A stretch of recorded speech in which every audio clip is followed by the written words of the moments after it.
Hi, everyone. Welcome to the first session of this year's lecture series. I know we were all heartbroken last year when we couldn't have them due to the pandemic, and although they look a little different this year, I know we're also delighted to be able to continue with them this year. So I wanted to begin by thanking the Leukemia and Lymphoma Society. Without their generous support, none of this could happen. So first, we're going to have a speaker from the Leukemia and Lymphoma Society to do a small presentation for us. So everybody, please give it up for Desiree Naylor. Hi, everyone. Thanks so much. I'm going to put up a couple of slides. Hopefully we can see them. Perfect. So like Amber said, my name is Desiree, and I am the Community Services Manager for the Prairies region. As the Community Services Manager, I have the pleasure of connecting individuals to our services and programs, as well as their local community supports and resources. I just wanted to take a few minutes before each session to highlight some of our programs or services. So related to today's session, I wanted to share some information on our continuing education program. This program is aimed at healthcare professionals like yourself and provides access to training in a self-study format. You can watch them whenever you want and receive a certificate after completion.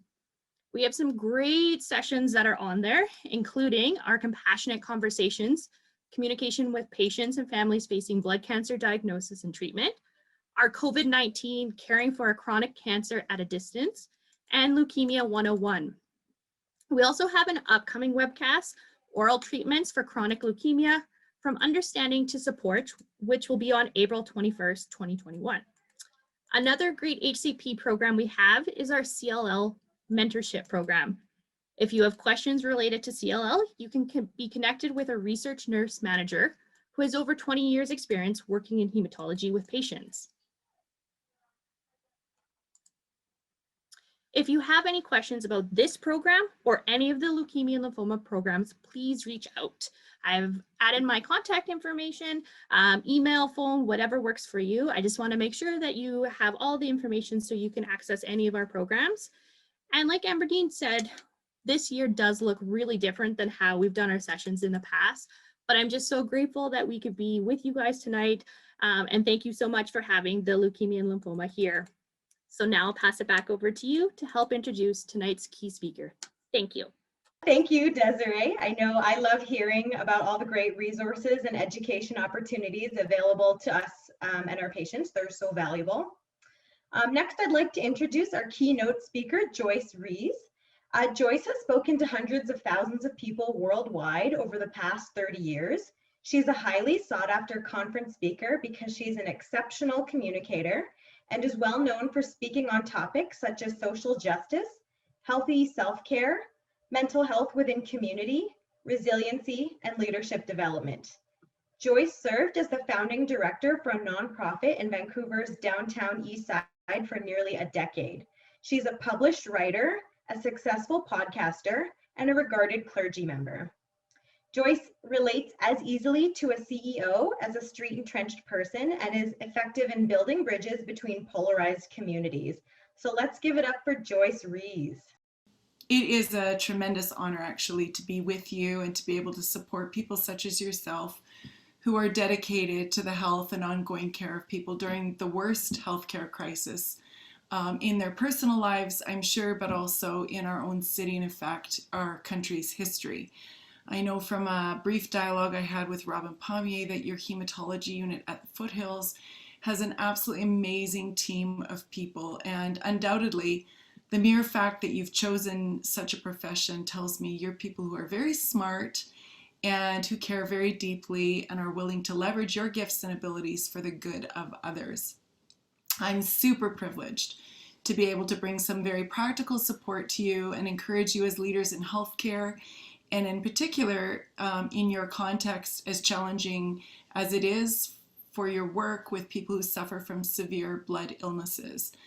I asked some questions to prepare today. You might have gathered from that bio that I myself am not a healthcare provider. So I asked some questions to prepare, and I understand a little bit about the weight you experience in your vocation. I'm sure it was probably challenging enough without a pandemic, let alone throwing a third wave into the mix that we're into now. And I wouldn't be surprised if you're feeling it.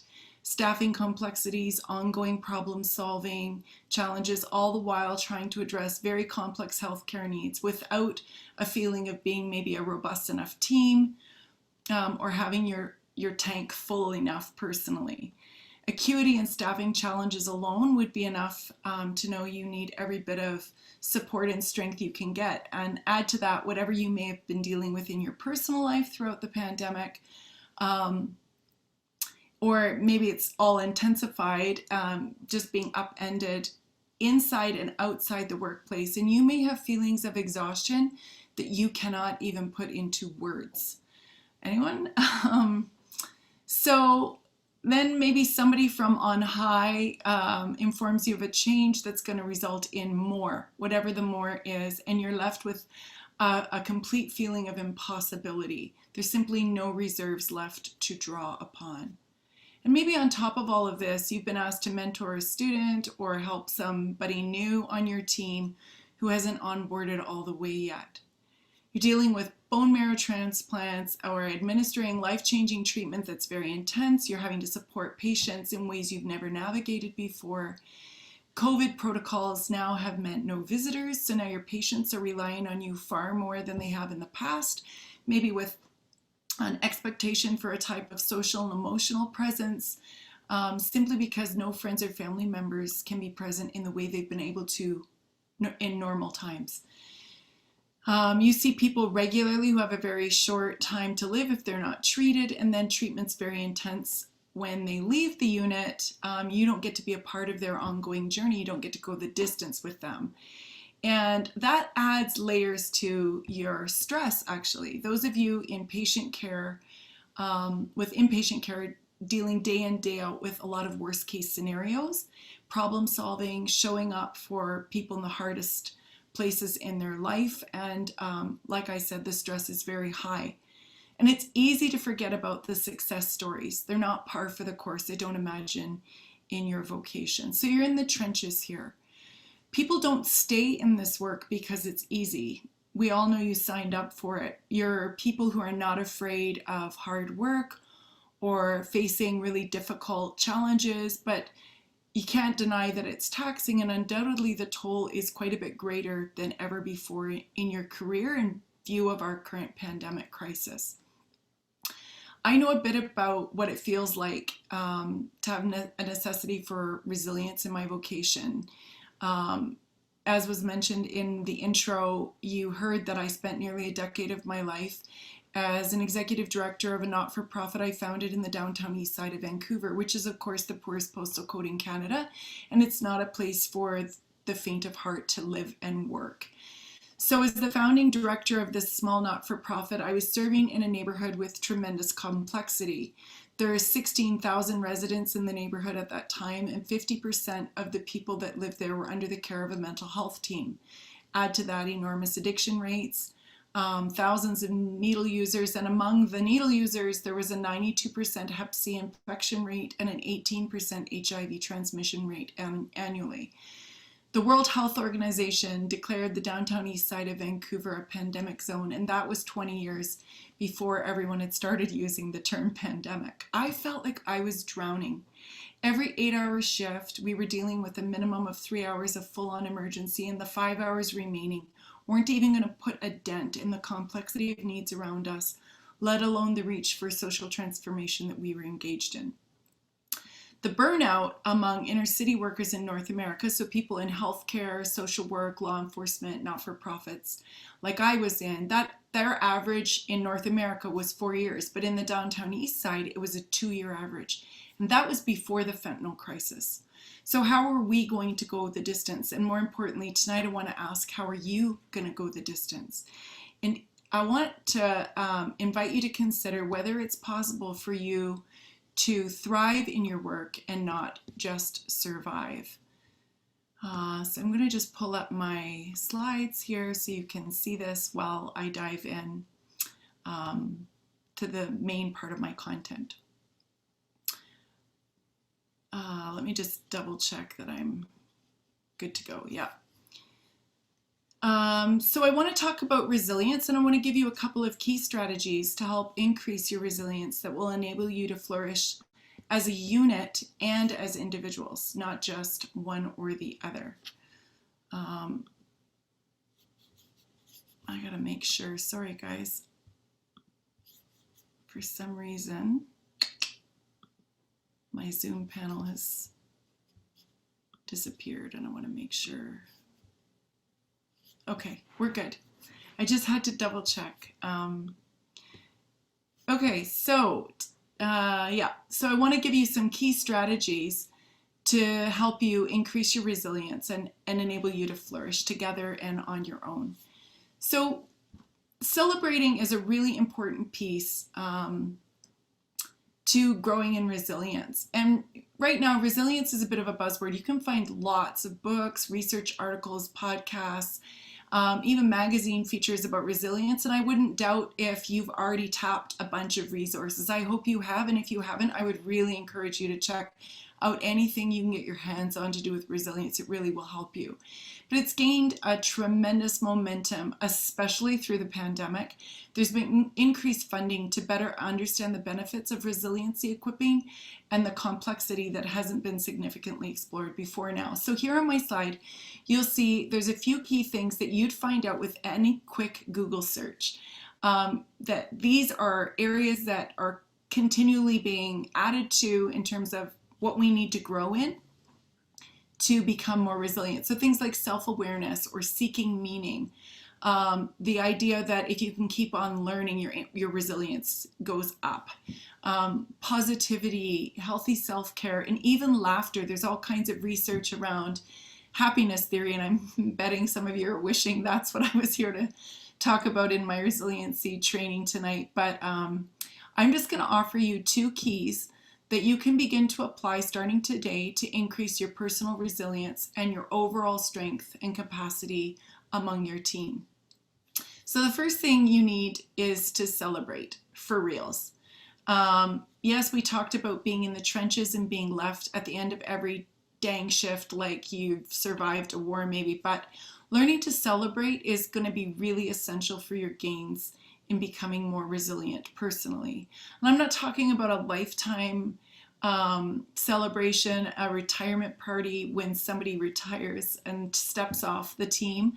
When it's quitting time, I'm sure that would be a very deserving celebration, but I'm talking about a way of being, a celebration culture in a sense, as a team that would involve a measure of celebration every single day or night you are on the hospital, whether you're offering inpatient or outpatient care. Celebration is a form of psychological, emotional, and spiritual nourishment that we all need. So I wonder if you can take a minute just to throw out some descriptors of who you are as a team in this unit. How would you describe yourselves? And I'm wondering if you can throw it up. Sorry, I'm just, yeah, on the Q&A or the chat wall. Or maybe somebody can unmute and tell me what you're seeing or hearing.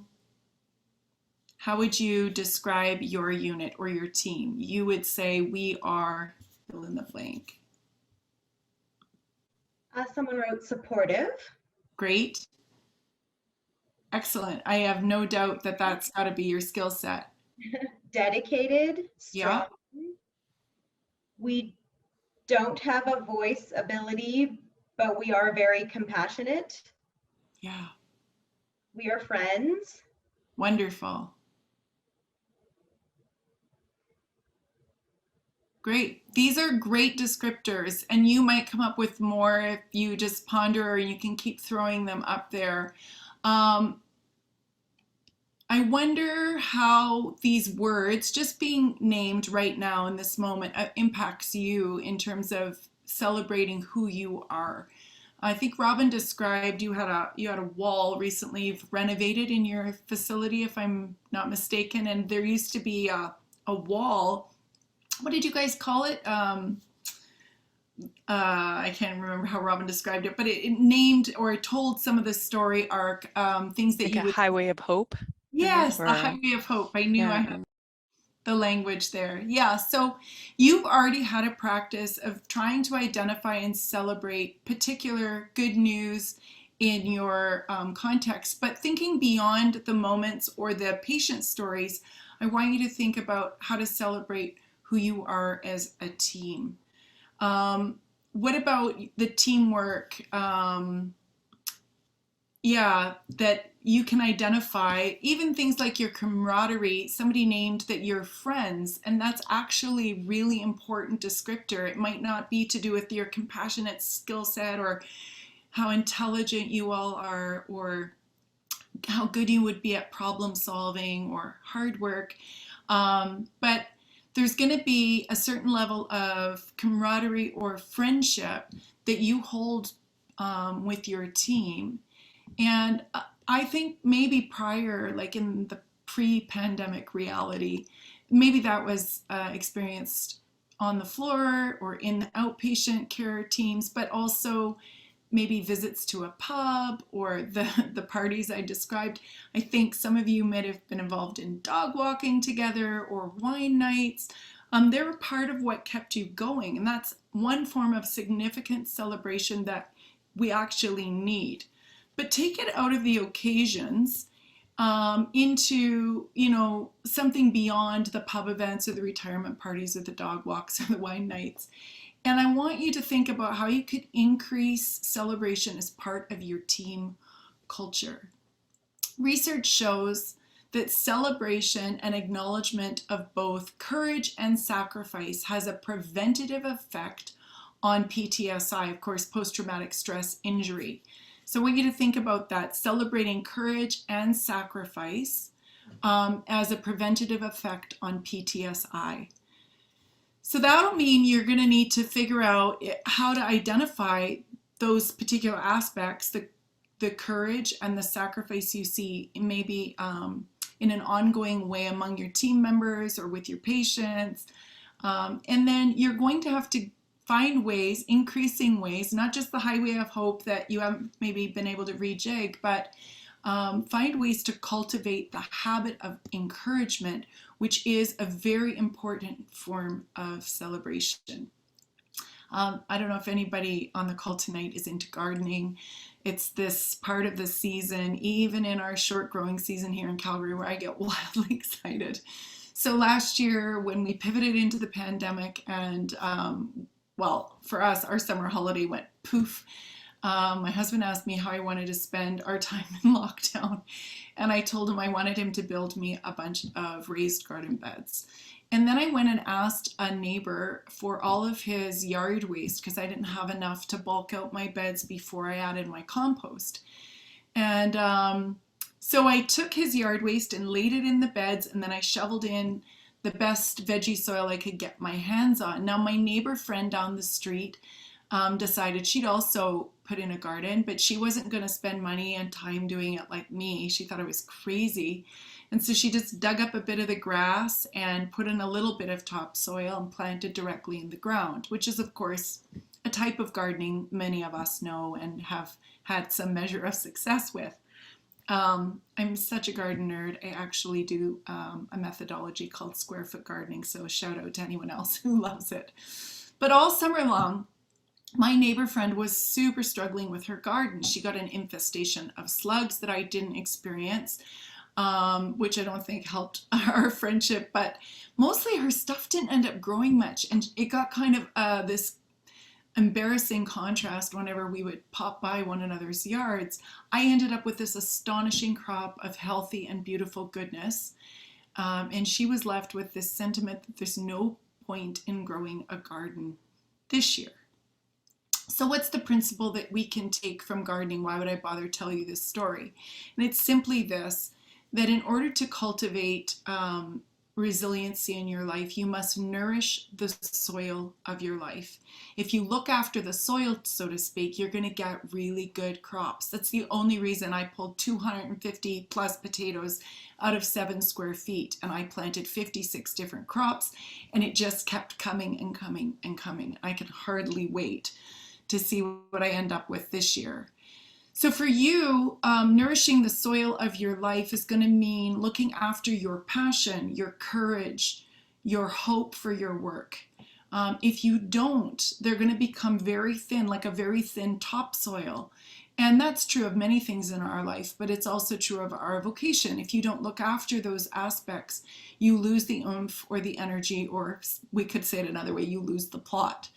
So regular celebration of the good and hard work that you are engaged in and the people you serve alongside, any celebrating of any moments of inbreaking goodness or healing you witness, that would be like adding a beautiful, rich, nutrient-dense topsoil to your life and work together. That kind of celebrating as a regular habit to encourage and strengthen each other will nourish your resilience in ways you cannot even fathom. But you must also celebrate not just the moments, but also the progress. And this is incredibly important for you individually and as a team. So look back over the last year and note the things that you've been able to navigate, including a renovation in your facility, if I'm not mistaken.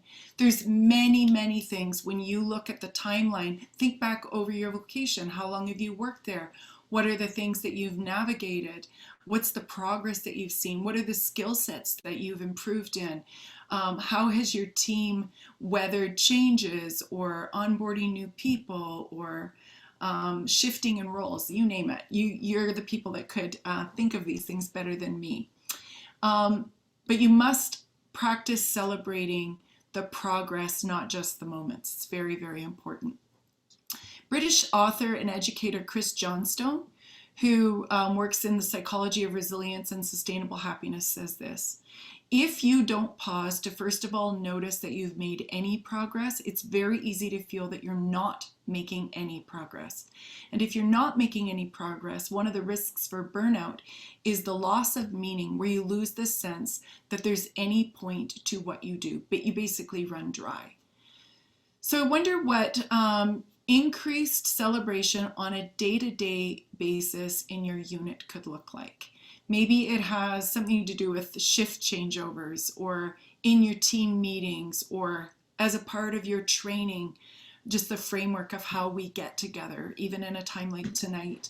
Maybe your after work pub stops, if they ever can resume, or your dog walking groups. What are the ways that you could add celebration as a part of the fabric of your everyday shared experiences? And I want you to think of those things, and that could be maybe part of your homework or your outcome that you'd be looking for after our training tonight.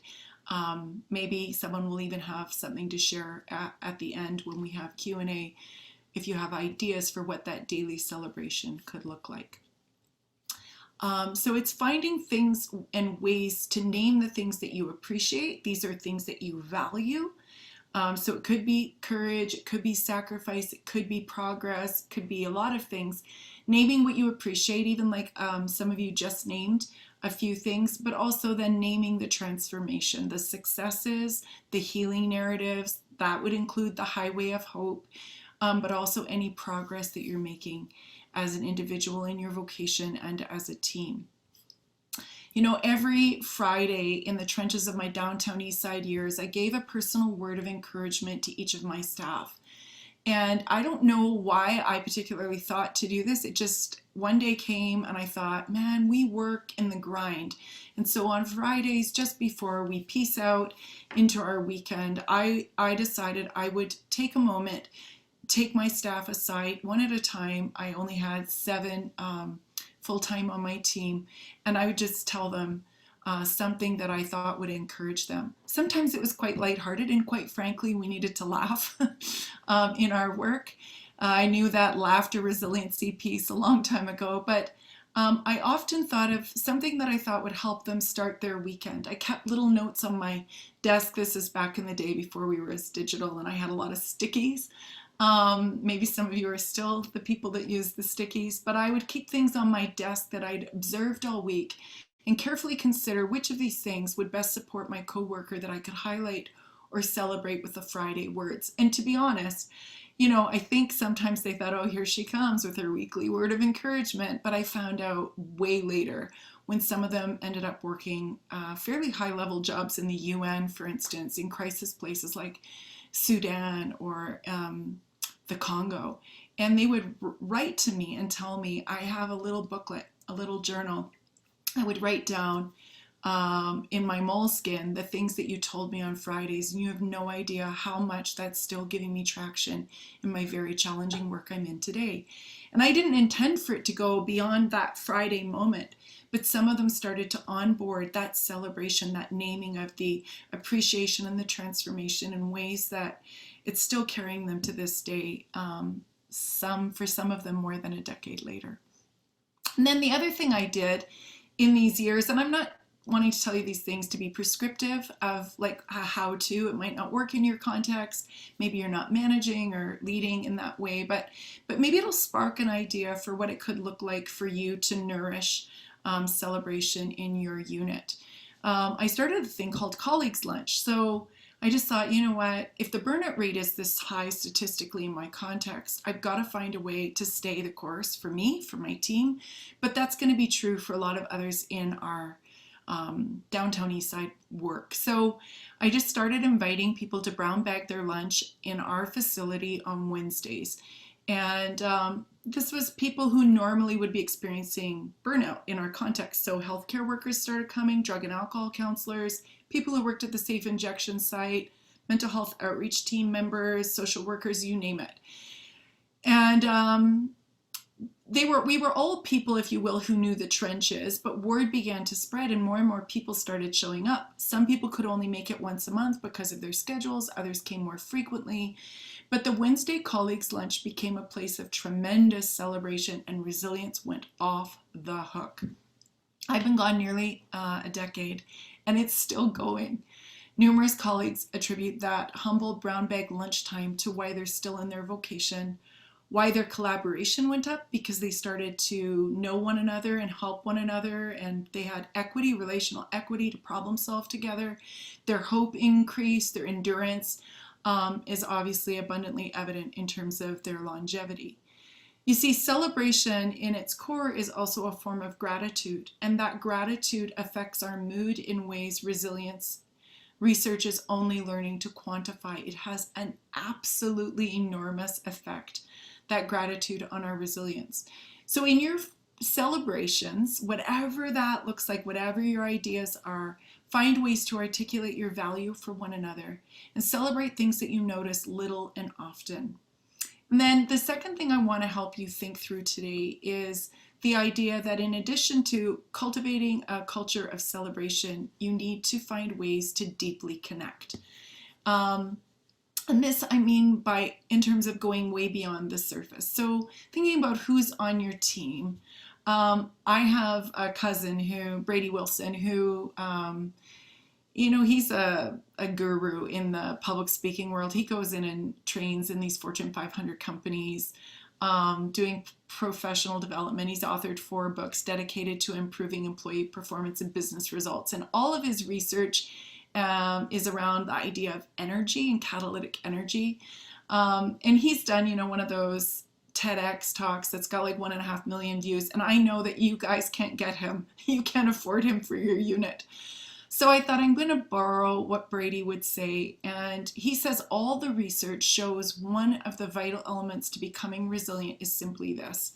Resilient people nurture themselves by creating micro moments of connection. Just think about that for a second. You nurture yourself by creating micro moments, these little small moments of connection. And it actually fuels you with energy, which is another whole talk that maybe you'll get to hear Brady do. So you can do that through celebration, but you also do that, you create this increase in your resiliency through being honest and vulnerable with your coworkers. This is the kind of connection that I'm talking about. Maybe you have a patient, let's say, who's got really complex health. I think they all do, but it's layered with behaviors that are potentially really hard for you to handle. Maybe you feel unsafe, or maybe you just don't know how to handle the volatile emotions that are coming up. Maybe it's made you feel scared or triggered something from your own personal life. Something as simple as acknowledging that with a coworker on your team can increase your resiliency exponentially. Conversely, sharing an experience with someone you work with that has helped you to not feel scared with a socially complex patient could also create a connection between you and your coworker that would also increase resiliency. I don't want to be too prescriptive again. The point here is that simply you must create opportunity for meaningful connections with others. So in other words, we're not just getting the job done. We're finding ways to be honest about how it feels getting the job done. It's very vital for those connections to be broader than just the people you work with. Obviously, for you to have robust mental health as an individual, you need a whole community of people in your life outside of the workplace. But if your work is just about getting it done and not about sharing the load with those you're shouldering with, you won't have the same staying power. And I'm going to guess that you already know this intuitively. That's why one of your colleagues identified a descriptor of your unit is that you're friends. So there's already some overlap and some connection that you've had that goes beyond we work together. It's a heart connect. And I want you to really recognize that's essential to grow your resiliency. We may think sometimes, or get tempted to think, that we have to change ourselves when it comes to facing adversity. So in other words, right now, especially with the challenges you might be facing, you might be telling yourself something like, just pull up your bootstraps, or just trying to give yourself a pep talk, get your head in the game before you go in to your work environment. But research suggests just the opposite. It's not you pulling up your bootstraps that's going to increase your resilience. It's the positive relationships and supportive environments around you that have an important and even essential impact on your own resiliency growth. Your connections actually really matter. So find ways to pull out the wisdom of seasoned people around you to speak to those of you that are maybe newer on the team or a little less years under your belt. But not just in terms of practical skills, although those are essential. I would hate to think if those skills didn't get translated in your work, but also share and pass on through these conversations social, emotional, and psychological wisdom as well. That's proven to increase resiliency for both people. I really want you to pay attention to this. I have no doubt that your long-term team members are absolutely amazing, which has resulted in equipping more amazing people on your team. And that's why your unit is full of phenomenal people. But there's a surprise benefit for the ones that are giving it away. Let's, if we want to describe it that way. So you're a person that someone would come to, let's say, to learn from, to maybe mine the gifts in you or the wisdom in you, the gold in you to grow. And so you might feel like, oh, I just all the time have to give it away, give it away, give it away. And I don't feel like I have enough in the tank to do that anymore. What I want you to hear in particular is that it will actually add to your resiliency when you give it away. So here's a slide from the American Psych Association. They wrote an entire long, many hundreds of pages report on resilience. And I just want to highlight this one little piece of their research. Many studies show that the primary factor in resilience is having caring and supportive relationships within and outside the family. But note this, relationships that create love and trust, provide role models, and offer encouragement and reassurance help bolster a person's resilience. And then the amazing thing with the research is that they've discovered is that if you are the person doing the giving away, it doesn't deplete you, it actually adds to your tank, not just the person you're giving it to. And then finally, you may have experienced a breakthrough with a patient. Maybe it's to do with their health. One would hope that you get to taste that in increasing ways over the course of your lifetime and with new research. But it might be a breakthrough with them that's more emotional or social. Many studies show that that can be especially poignant if it's with somebody who's got a really hard story. And all your patients have some measure of a hard story, don't they? So that can add resoundingly to your feelings of vitality rather than someone who's engaged in a vocation that doesn't require the same kind of compassion or investment that you've chosen. So I want to encourage you to keep the personhood in view. Now, you know what? You're not going to have that with every patient. It's impossible. But if out of 300 you have a micro connection with one, where you caught a little taste of their story and it was profound for you. You had a moment where you saw them as a person, not just a medical complexity to solve.